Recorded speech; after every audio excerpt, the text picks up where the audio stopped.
Berkatalah para nabi, para syuhada, melihat ada sekelompok orang bergerak cepat sekali, dan mereka tidak sendiri. Mereka ambil kawan-kawannya, dimanapun kawannya diambil, diselamatkan. Yakhbituhumul anbiya wasyuhada, para nabi, para syuhada yang berguguran di medan juang, mereka iri melihat kelompok itu. Walaisu bi anbiya, padahal mereka bukan nabi, mereka juga bukan syuhada. Ternyata di atas orang yang mati syahid masih ada mahkot lagi yang lebih tinggi. Siapakah mereka? Al-mutahabbuna fi, orang-orang yang fana, yang tenggelam. Liman kana yarjullah, itulah al-mutahabbuna fi, orang-orang yang mereka fana pada Allah. Astagfirullah. Bismillahirrahmanirrahim.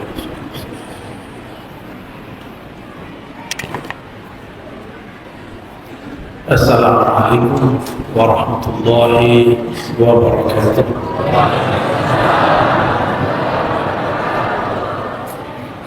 Suaranya jelas? Jelas atau belum?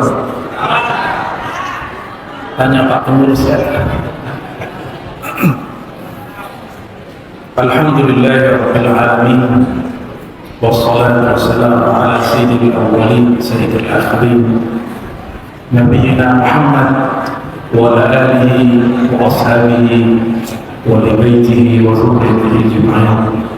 Amma ba'du. Yang sama-sama kita hormati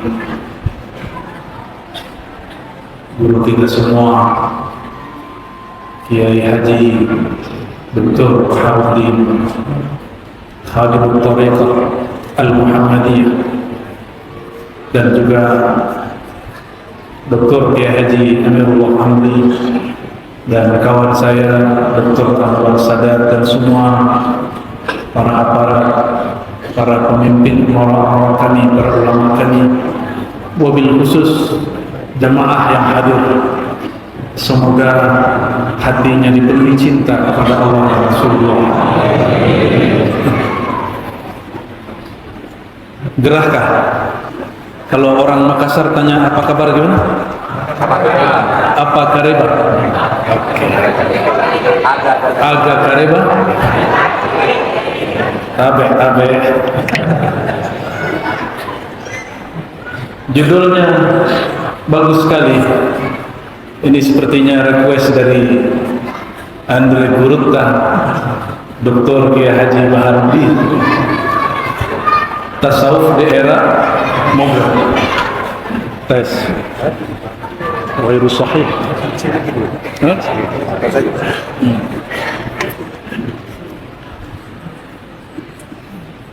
Apakah tasawuf itu masih relevan, masih bermanfaat, berfungsi di masa semodern ini? Di saat kita boleh menonton kajian cukup melalui YouTube, cukup melalui TikTok, ya. Apakah masih relevan? Apakah masih bermanfaat? Ini yang akan kita kupas. Nanti ngupasnya cukup pakai ayat yang dibaca oleh Dr. Baharuddin Junior. Jadi malam ini kita dapat dua laut, satu Baharuddin Al-Kabir, yang kedua Baharuddin As-Saghir. Mari kita baca surah Al-Fatihah untuk diri kita masing-masing, untuk baginda Nabi Muhammad SAW, untuk guru-guru yang berhadir, untuk para umara, para ulama, wabil khusus yang hadir malam ini. Al-Fatihah. Iya.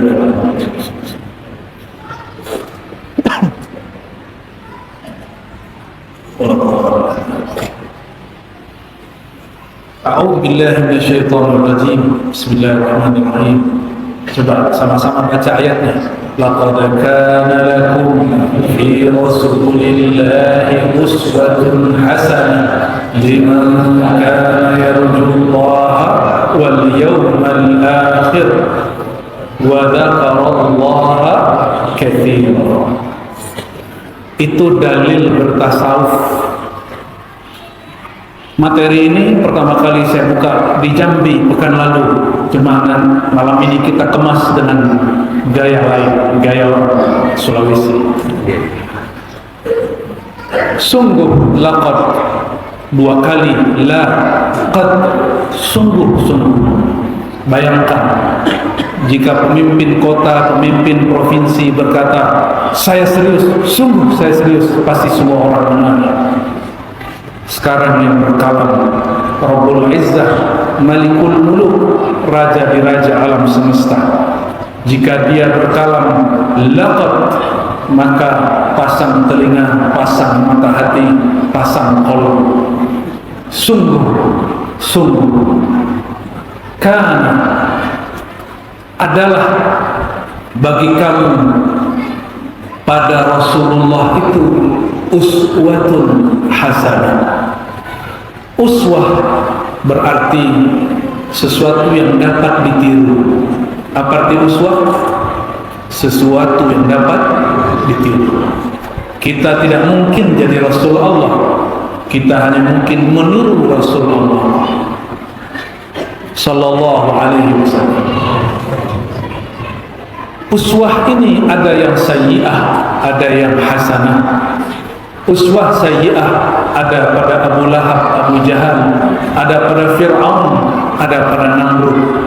Uswah hasanah ada pada Nabi Ibrahim, Nabi Musa, sampai Nabi Muhammad dan semua para nabi sallallahu alaihi wasallam. Makanya kalimat ini diulang sedikit di dalam surat Al-Mumtahanah ayat 6. Laqad kana fihim, sungguh pada mereka para nabi, terhadap kamu, untuk kamu uswatun hasanah. Kamu yang mana? Sama, ayatnya hampir sama. Bedanya di surat Al-Ahzab ayat 21, liman kana yarjullah. Coba diperhatikan tasawuf di mana. Liman kana yarjullah, bagi siapa saja yang raja, yang harap kepada Allah. Satu, wal yaumal akhir, harap selamat dapat syafaat di hari akhir. Ketika wa dzakarallaha katsiran, dan berzikir banyak. Saya mau tanya, Rasulullah Nabi Muhammad SAW sekarang masih Rasulullah tidak? Masih. Sekarang masih Rasulullah? Maka ayat ini berlaku. Yang wafat, yang ditanam cuma tubuhnya, risalahnya tidak wafat, kenabiannya malah diwariskan, hanya kerasulannya yang inqata', kerasulannya selesai, tapi kenabiannya berlanjut dalam bentuk warisan rohani. Siapa yang mewarisi? Al-ulama warasatul anbiya, ulama pewaris para nabi. Jika ada kita meninggal lalu ada orang dapat harta waris, bukankah dia keluarga atau anak dari kita? Betul tidak? Yang menerima waris anak kita atau anak tetangga? Kalau anak tetangga saya curiga tuan punya saham di sana. Yang dapat waris anak kita atau anak tetangga? Anak kita. Maksudnya apa?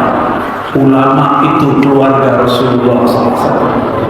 Siapakah ulama? Bukan yang bergelar, bukan yang mampu baca kitab, itu orang pintar.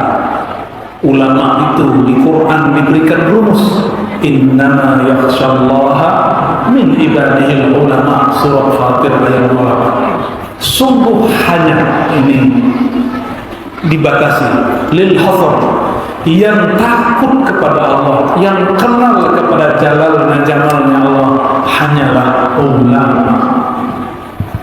Jadi ulama itu mohon maaf belum tentu orang MUI. Mohon maaf Pak Ketua, Pak Kiai, mohon maaf belum tentu ulama yang disebut di Quran itu yang duduk di MUI. Tapi kalau beliau saya yakin beliau ini betul ulama. Kalau saya baru, orang baru. Ulama itu yang takut kepada Allah. Takut itu di mana? Kenapa orang takut? Khasyah. Apa itu? Ada jin kan? Ya. Matanya ke situ semua. Nanti ada lagi bunyi situ, kepalanya ke situ lagi. Yang takut itu kalau dia kenal. Jika tidak kenal, manalah dia takut. Maka jika diterjemah innama yakhsyallaha, yang kenal kepada Allah sehingga dia takut kepada Allah hanyalah ulama. Takut itu di otak atau di kolbu? Berarti ayat ini bicara kolbu. Bicara kolbu. Ahli fikih bicara kolbu hanya di bab niat. Ahli akidah bicara kolbu hanya di bab tasdid.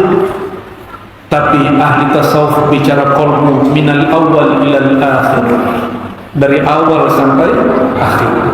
Kalau begitu ilmu tasawuf era modern penting atau tidak penting? Wajib atau sunnah? Alhamdulillah berhasil pakai ajar mereka ini. Liman kana, jadi yang dapat mendapat suri tauladan, yang dapat, ini bahasa ahli bahasa. Kalau bahasa ahli qalbu, laqad kana lakum fi Rasulillah al-mustabidduna bimadadil Mustafa, orang yang dapat menyerap nur Muhammad sallallahu alaihi wasallam, orang yang dapat menampung limpahan nur Sayyidina Muhammad sallallahu alaihi wasallam, itu hanya 3 golongan.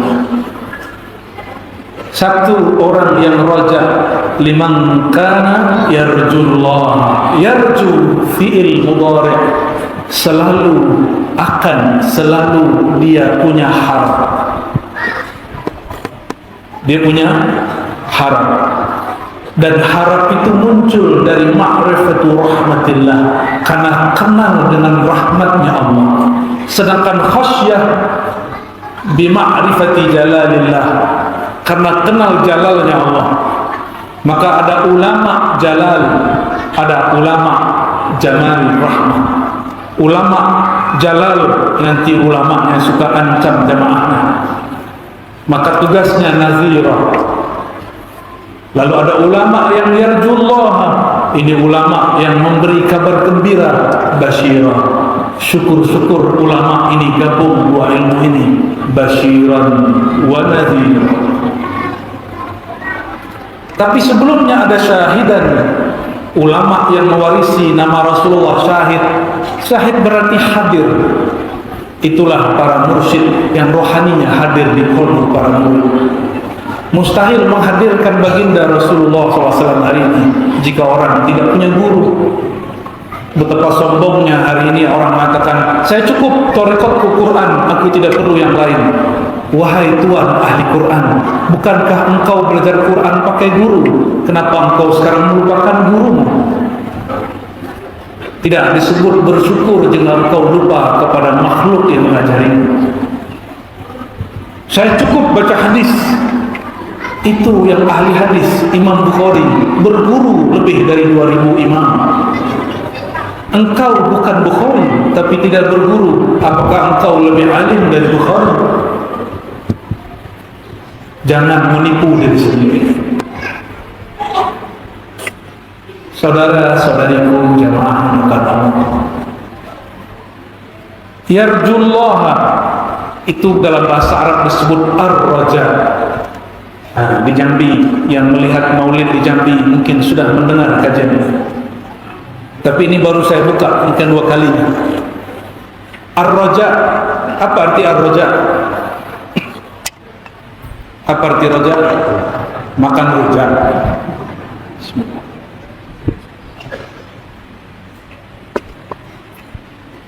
Apa arti raja? Harap pada rahmat Allah. Coba Tuan periksa kitab fikih, adakah bab namanya babur raja? Coba yang ahli akidah ahli kalam, baikkah dia santri, guru ataupun profesor doktor di kampus-kampus Islam, adakah bab ar-raja dalam ilmu kalam, ilmu tauhid? Jika ada, itu kitab yang sudah dicampur dengan ilmu yang ketiga. Ar-raja hanya dibahas secara full lengkap dalam kitab-kitab tasawuf. Maka ayat ini adalah ayat yang memperkuat golongan-golongan sufi. Lalu bagaimana mungkin ada hari ini orang benci kepada sufi? Jangan bayangkan sufi itu duduk di tengah hutan sendiri. Itu bukan sufi, itu namanya ashabul khalwah, orang yang berkhalwat, orang yang semedi di tengah hutan. Khalwat itu satu bab dalam tasawuf. Ada ratusan bab dalam tasawuf. Ibn Arabi tulis 500 bab, Imam Al-Harawi tulis 100 bab. Ar-Raja salah satu bab dalam tasawuf, dan tidak ada yang membahasnya seperti ahli-ahli sufi. Lalu Anda mau lagi kemana? Ayat ini yang bahas cuma sufi, nggak ketemu ahli fikih bahas Raja. Makanya kawan saya mengeluh, kami belajar tasawuf tapi rasa fikih, kami belajar tasawuf tapi rasa bahsul masail. Ngaji tasawuf tapi memperdebatkan hukum zikir jahar, hukum zikir khafi, itu fikih. Bertasawuf debat masalah tawassul syirik atau tidak, itu akidah dan fikih. Tasawuf tidak bahas itu. Tasawuf membahas qalb. Tasawuf tidak bahas sah dan batal, sunnah dan bid'ah. Tasawuf membahas apakah qalbumu diterima Allah atau tidak. Maka jangan campur adukkan dua ilmu atau tiga ilmu ini. Maka saudara-saudariku yang berhadir, jika demikian ayat ini ayat yang memperkuat tasawuf atau bukan? Surat Al-Ahzab ayat 21, surat Al-Mumtahanah ayat 6. Ini adalah makom dalam ilmu tasawuf. Makom apa tadi namanya? Ar-Raja. Coba lihat, silakan dilihat. Kalau sulit yang tidak bisa bahasa Arab, carilah Mukhtasar Ihya Ulumuddin. Ada bagian akhirnya Ar-Raja dan Khauf ada di sana.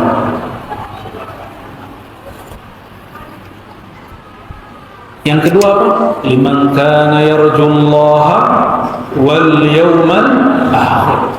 Dan yang mengharapkan selamat di hari akhir. Apa hubungannya? Apakah tidak cukup Allah? Kenapa disebut hari akhir? Itulah al-bab al-Muhammadi, pintu Sayyidina Muhammad sallallahu alaihi wasallam.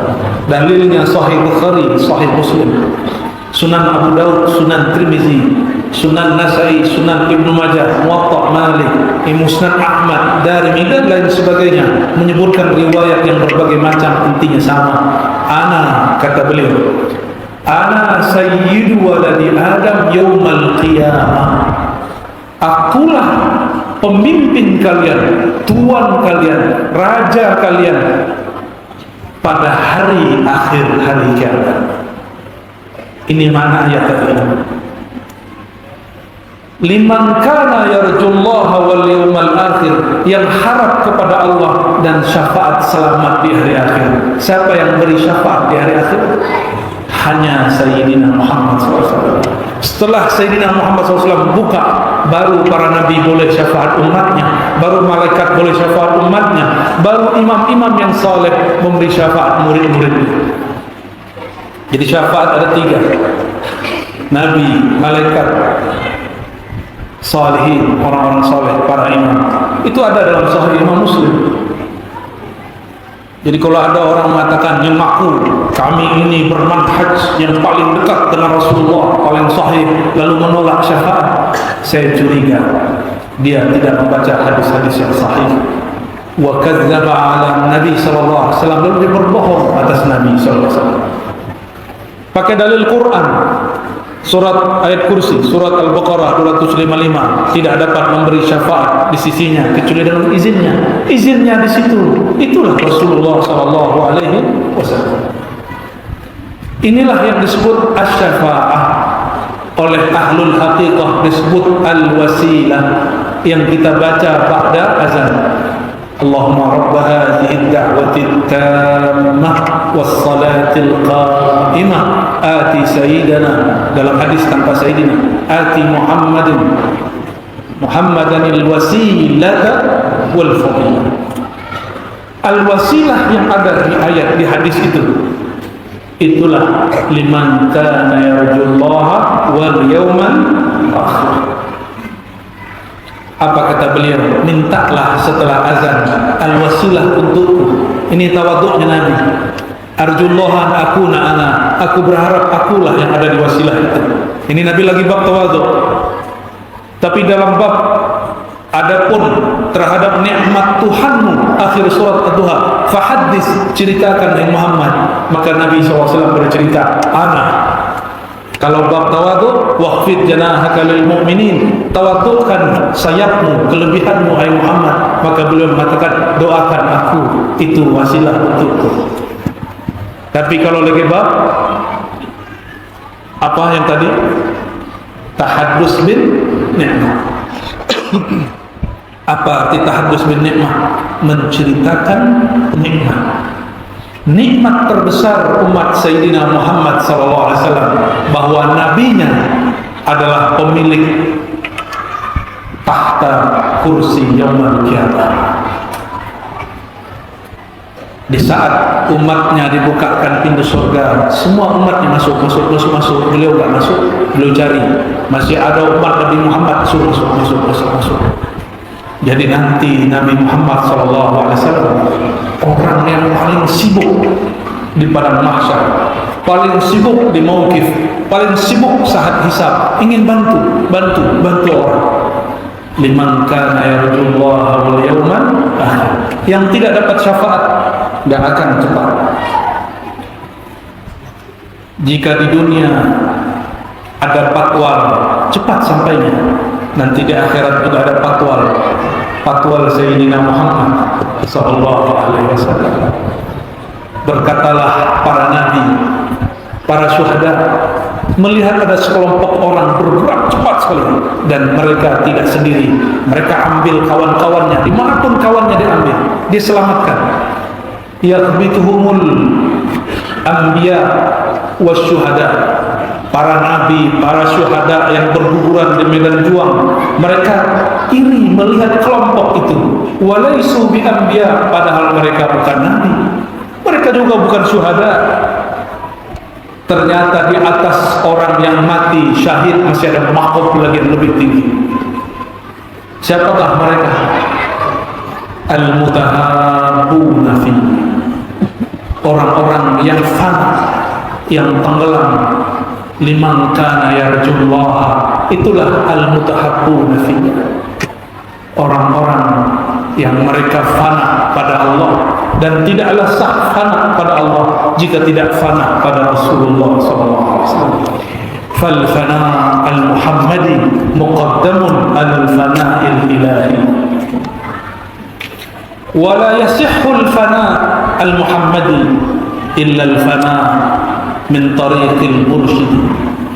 Tidak sah seseorang, tidak mungkin seseorang fana, lebur, asik, seru, asyik maksud dalam fana kepada Rasulullah SAW sampai dia fana kepada gurunya. Hari ini murid-murid kritis, sepertinya sama, cuma sekarang lebih kritis lagi. Hari ini orang tidak punya adab, dimanapun bisa komentar. Allah itu aja dibeli, Allah dongeng lagi, Allah khurafat bid'ah, Allah orang sesat, padahal dia tidak mengerti. Tapi apa boleh buat, itulah sunatullah orang yang menjalani jalan baginda Rasulullah SAW. Bukankah Rasulullah disebut sahirun, penyihir, disebut mashurun, disihir, dihipnotis, penghipnotis?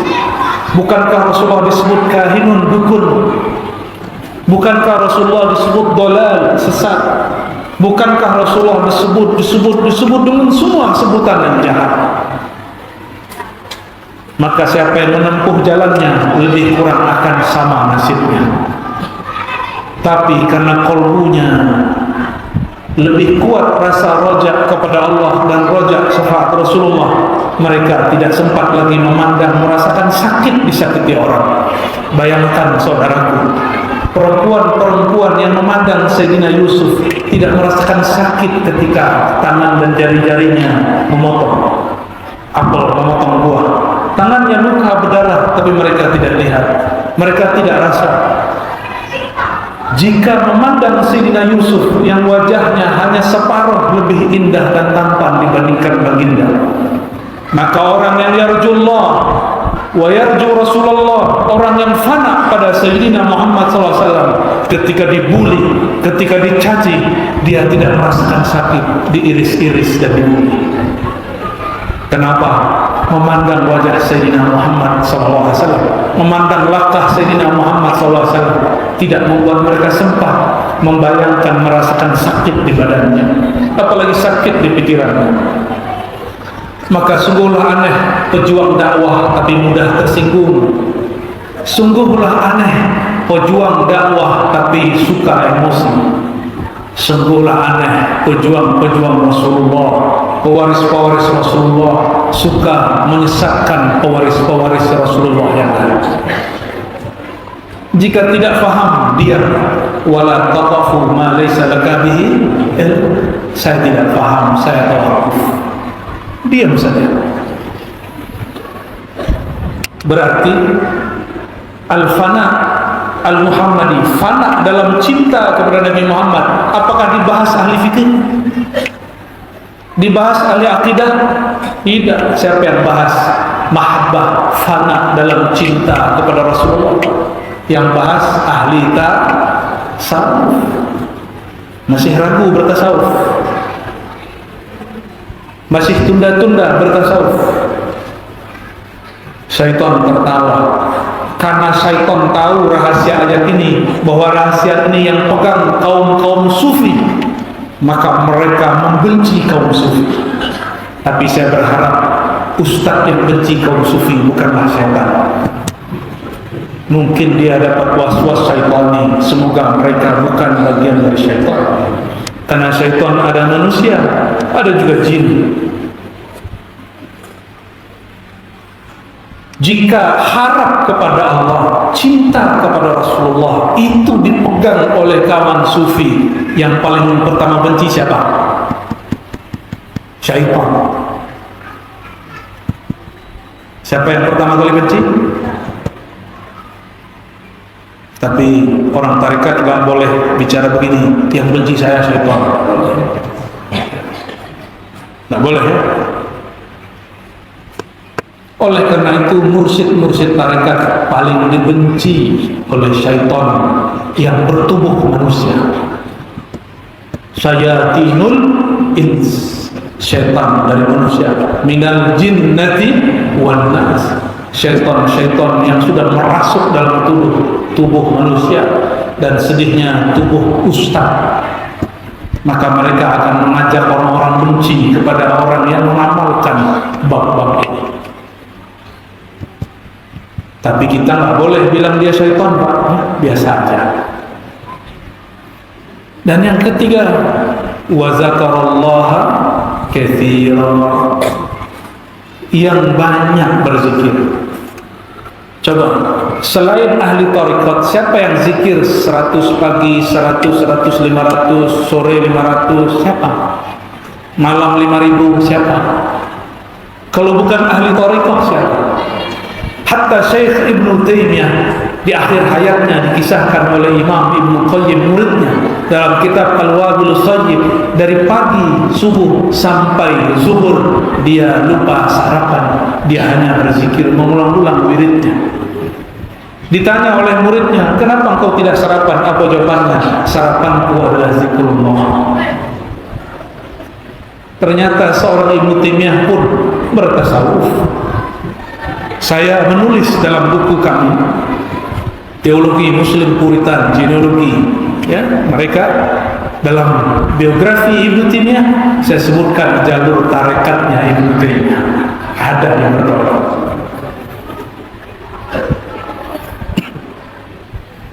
Wa zakarallaha katsira, yang ketiga tadi apa?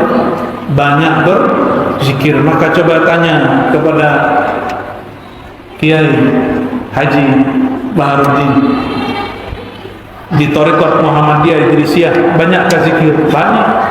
Saya punya banyak buku tarekat. Salah satu yang banyak wiridnya Thariqat Muhammadiyah. Banyak sekali. Setebal ini, itu wirid, nanti ada buku ini lagi, bukunya banyak sekali. Ada untuk yang lagi sibuk, ada yang setengah sibuk, ada yang mutajarrid, ada yang tidak sibuk. Masya Allah. Hanya siapa yang begitu?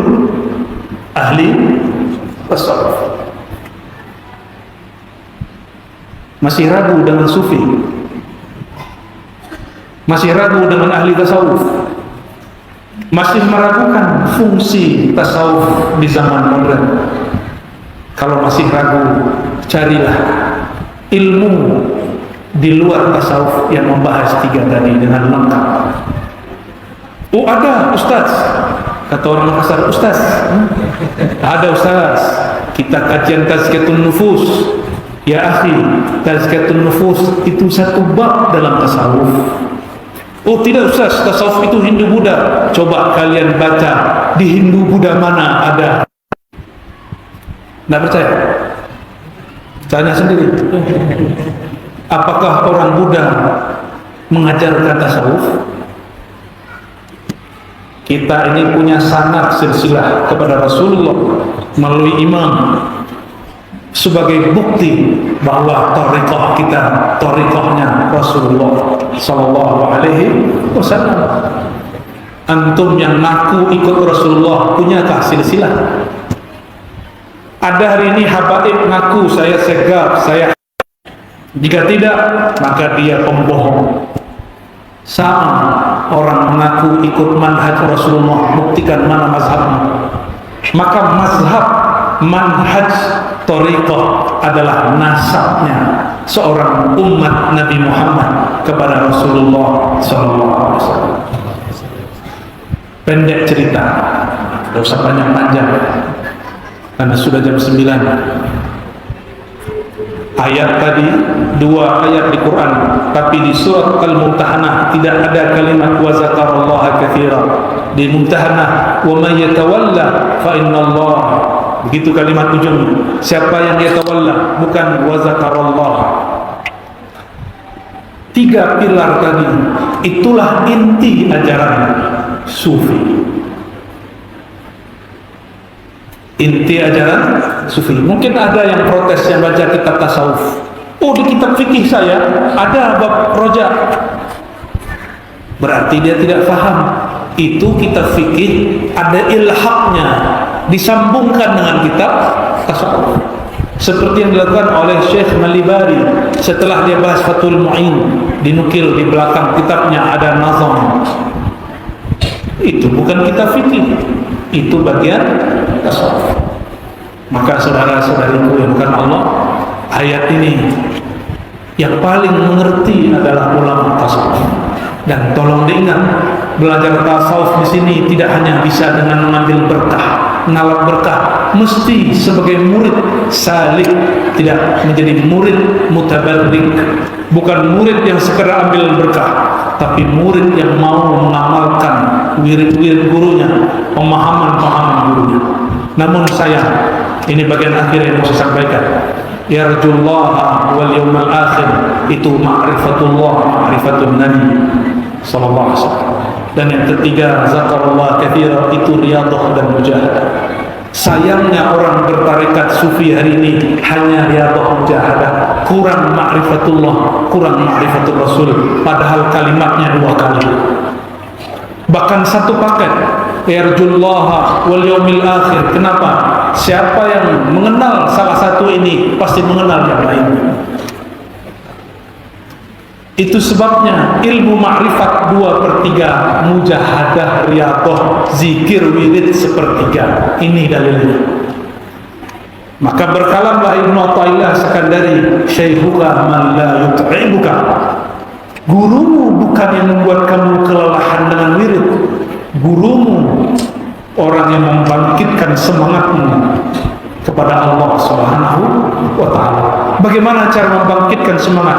Mesti bermakrifat, mengenal Allah, mengenal hakikat Rasulullah, barulah tumbuh ar-raja. Jangan dibalik. Mohon maaf kalau ada mursyid-mursyid tarekat yang hadir. Kita mengajar murid terbalik. Kita beri beban dulu wirid, padahal dia belum mengenal siapa yang diwiridkan. Akhirnya si murid merasa dibebani.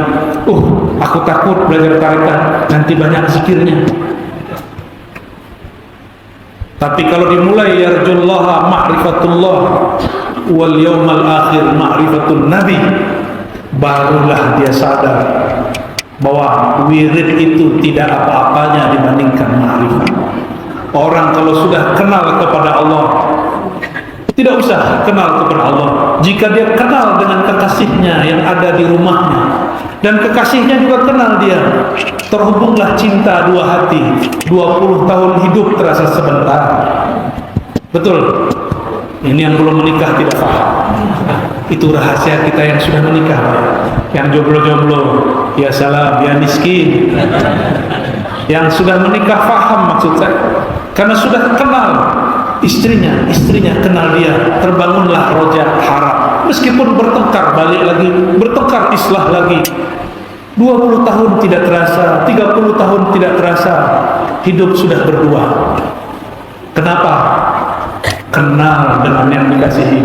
Maka orang kalau sudah kenal Allah, kenal Rasulullah, zikir 70.000 rasanya sesak, sholawat 10.000 rasanya sedetik, khidmat bertahun-tahun rasanya berhari-hari.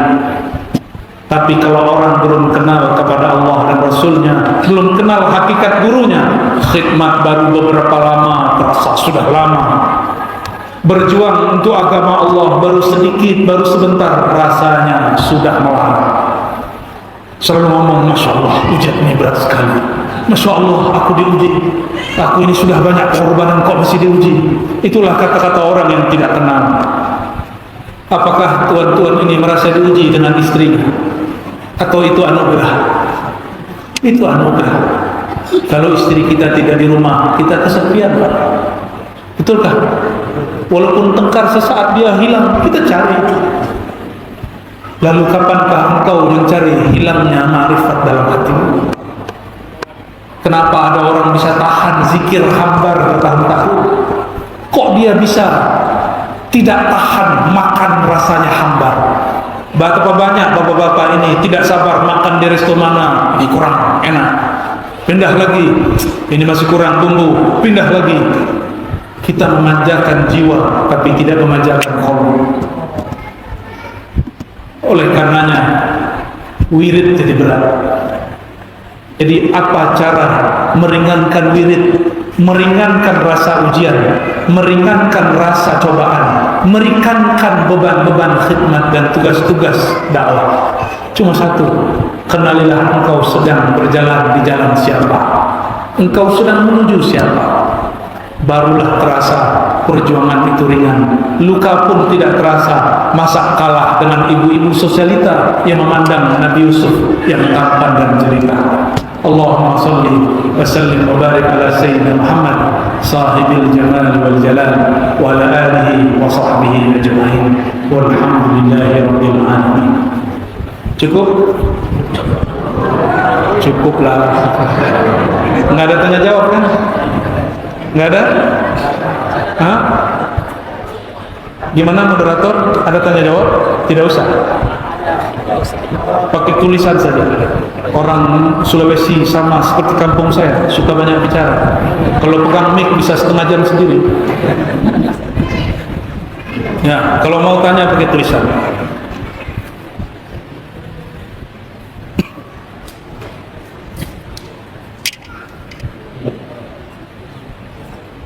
Jadi Bapak Ibu sekalian, kita waktu pertanyaan berupa tulisan. Jadi yang siap dalam komentar kelas silakan ditulis nanti diobrolkan kepada kita.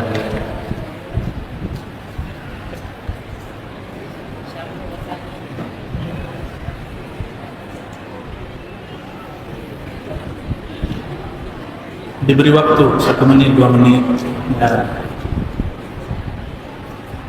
Ya, sudah beberapa dalam menulis.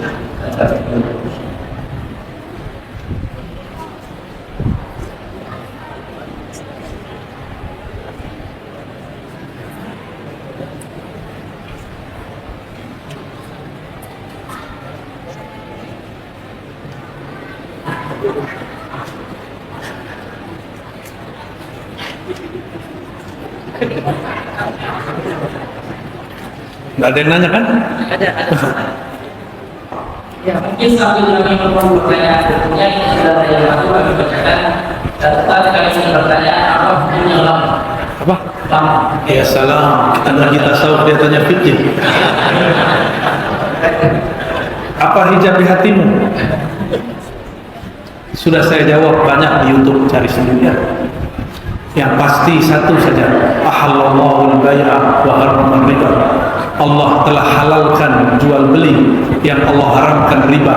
Di masa Rasulullah tidak ada bank. Ada bank di masa Rasulullah? Siapa yang mengharamkan bank sini orangnya? Coba keluarkan semua kartumu, duitmu, itu semua produk bank. Yang mengharamkan bank, saya pastikan 3 hari dia tidak makan. Karena untuk beli makanan mesti pakai duit yang dikeluarkan bank. Kecuali saudara bisa jadikan daun menjadi uang. Ada yang mengharamkan bank. Ini ada kaidah fikih, at-tabi' tabi'un, bukan tabi'. Tabi' bukan. At-tabi' tabi'un. Jika engkau haramkan sesuatu, maka turunannya haram. Babi haram, kue dari babi haram tak? Sop babi haram tak? Haram. Bedak dari babi haram tak? Oke, haramkan bank. Coba angkat tangannya. Siapa yang haramkan bank? Maka semua produk bank wajib engkau haramkan. Semua duit yang berkembang di dunia hari ini produk bank. Coba cari satu dalil bahwa Rasulullah mengharamkan bank. Tidak ada. Yang ada Rasulullah mengharamkan riba. Oh, tidak bisa Ustaz. Oke, satu lagi saya kasih. Siapa saudara yang kaya? Saya pinjam uangnya 10M. 10 tahun lagi saya kembalikan 10M karena tidak boleh riba. Mau? Mau? Ini kan orang pasar ini. 10 tahun dari sekarang saya kembalikan senilai yang sama 10M. Mau? Lah kenapa tidak mau? Katanya mengharamkan bank. Maka ini tidak diatur di Quran dengan detail. Ini ulama yang ijtihad dengan ilham dari Allah. Mohon maaf jika ada ulama yang ngotot ya. Mohon maaf. Bukankah ada namanya inflasi? Tahu inflasi? 10M tahun ini, 10 tahun lagi sama? Tahun 95 orang haji 7 juta berangkat. Sekarang 7 juta bisa berangkat umrah. Apalagi haji. Itu namanya inflasi. Tidak disebutkan di Quran, tidak disebutkan di hadis. Kenapa? Antum a'lamu bi umuri dunyakum. Kalian lebih tahu urusan dunia kalian. Paham? Paham, Bang? Oh, masih ada lagi. Nih, biar perbandingan. Saya tidak mau lawan MUI, tapi ini perlu MUI pertimbangkan. Tahun 82-83 Darul Ifta Mesir mengeluarkan fatwa haram bank. 2003 berapa tahun berarti setelah itu? 82 haram. 2003 dicabut. Berapa tahun? Darul Ifta Mesir mencabut keharaman bank. Kita baru mengharamkan 2004. Terlambat fatwanya. Mohon maaf kiai-kiai, kakanda-kakanda, burunda-burunda, Andre Guruta. Mohon maaf. Tidak usah debat dengan saya. Panggil saja ulama Darul Ifta. Temui mereka. Debat saja dengan mereka. Karena yang keluarkan fatwa mereka itu bukan fatwa saya. Walaupun saya ditatih guru saya berfatwa, hasil pemahaman ini pun beda dengan guru saya. Gimana? Maka ayat lain dengan fatwa. Ayat suci, fatwa tidak suci. fatwa ulama MUI, fatwa ulama Mesir, mana yang lebih benar? Saya mau tanya. Itu belum tentu juga. Belum tentu juga ulama Mesir lebih benar. Kan lebih paham Indonesia, ulama Indonesia. Ulama Saudi buat fatwa, ulama Indonesia buat fatwa, mana yang Tuhan ikuti? Saudi, pindah Saudi sana. Di Saudi tidak boleh demo. Di kota Makassar 2 tahun, 3 tahun sebelum pandemi itu hampir tiap hari demo, kata Pak Rektor dulu, kata Pak Bupati, benar ya? Hobi sekali demo, semarak demokrasi katanya. Di Saudi haram demo. Di sini mau ambil fatwa. Ternyata kita ini mengambil fatwa sesuai dengan hawa nafsu. Giliran menguntungkan diri ambil, jika tidak buat suka-suka kau. Afara'aita man ittakhadha ilahahu hawa. Orang yang suka-suka itu menuhankan nafsunya atas nama agama. Di Saudi tidak boleh bikin partai.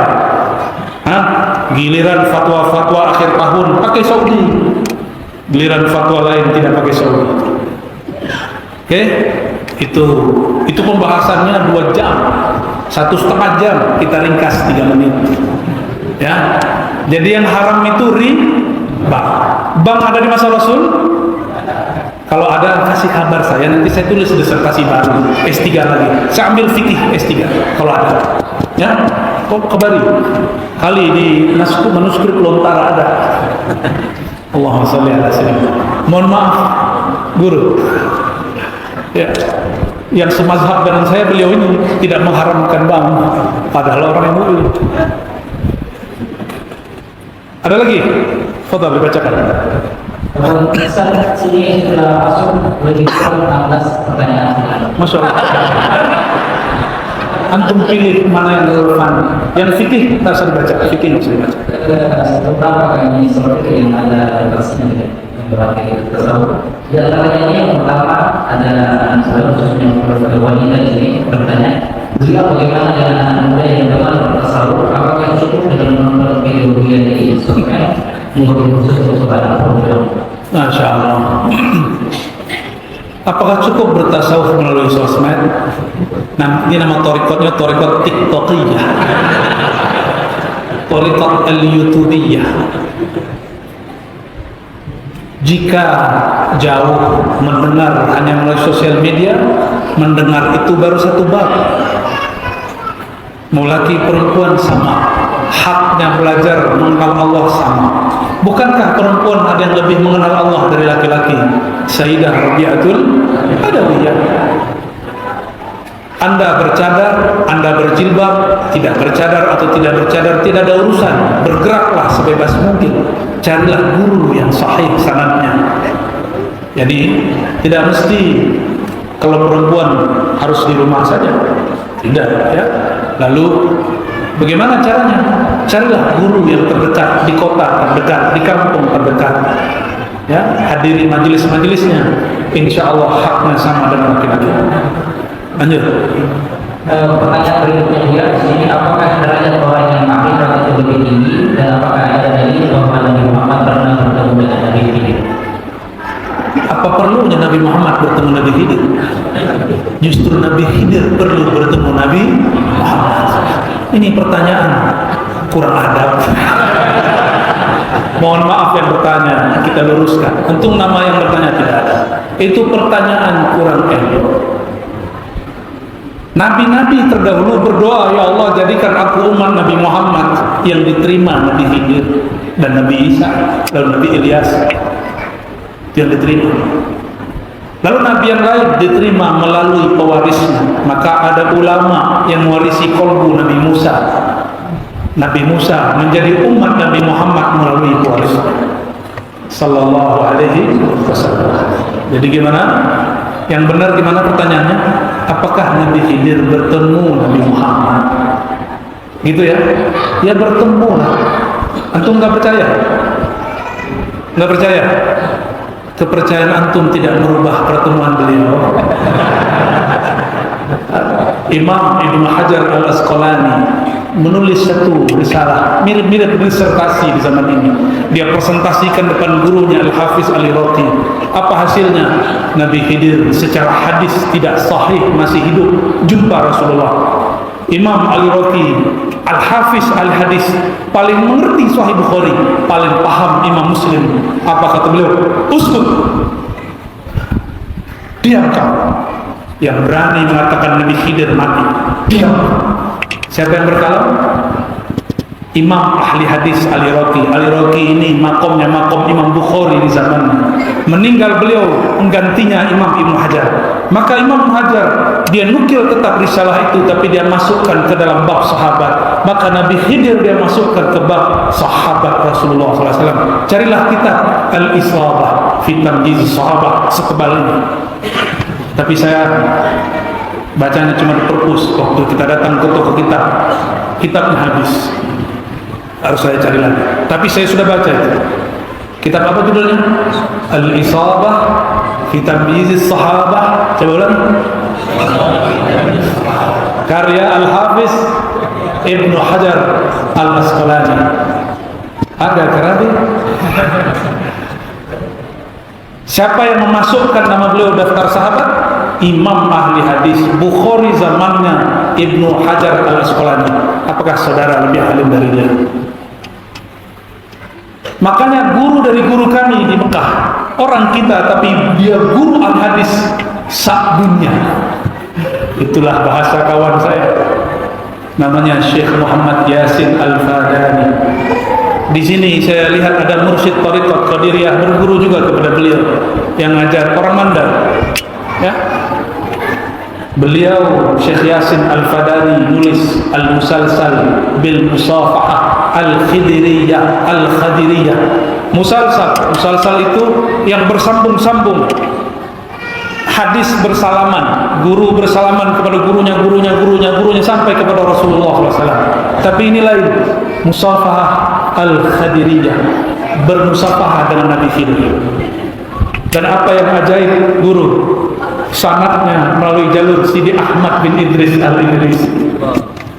Sidi Ahmad bin Idris Al-Idrisi mengatakan, "Safahani Syekhi Ibrahim At-Tazi." Qala Syekhi Abdul Aziz Ad-Dabbagh, "Safahani Al-Khadir alaihi salam." Dan saya juga dapat silsilah ini melalui salah satu mursyid Thariqah Khadim Idrisiyah dari Yaman. Dan ada juga yang dari negeri yang ada Musafahah Al-Khadiriyah. Nabi Khidir bersalaman dengan muridnya bersalaman sampai hari ini. Apa kata Syekh Yasin? Bahwa Nabi Khidir masih hidup, masih berjaya. Indal muhaqqiqin, inda ba'dil muhaqqiqin. Menurut ahli hakikat, menurut orang yang teliti mengkaji di kalangan ahli hadis. Tapi sayang ada orang bawa-bawa nama Imam Bukhari, katanya, ya, kenapa mati? Ya, ada yang meyakini, ya, Bukhari tidak percaya Nabi Khidir. Nauzubillah min. Baik, cukup. Ini pertanda. Kita cukupkan kajian ini dengan baca kafaraah majlis. Subhanakallahumma wa bihamdika asyhadu an la ilaha illa anta astaghfiruka wa atubu ilaik. Assalamualaikum warahmatullahi wabarakatuh.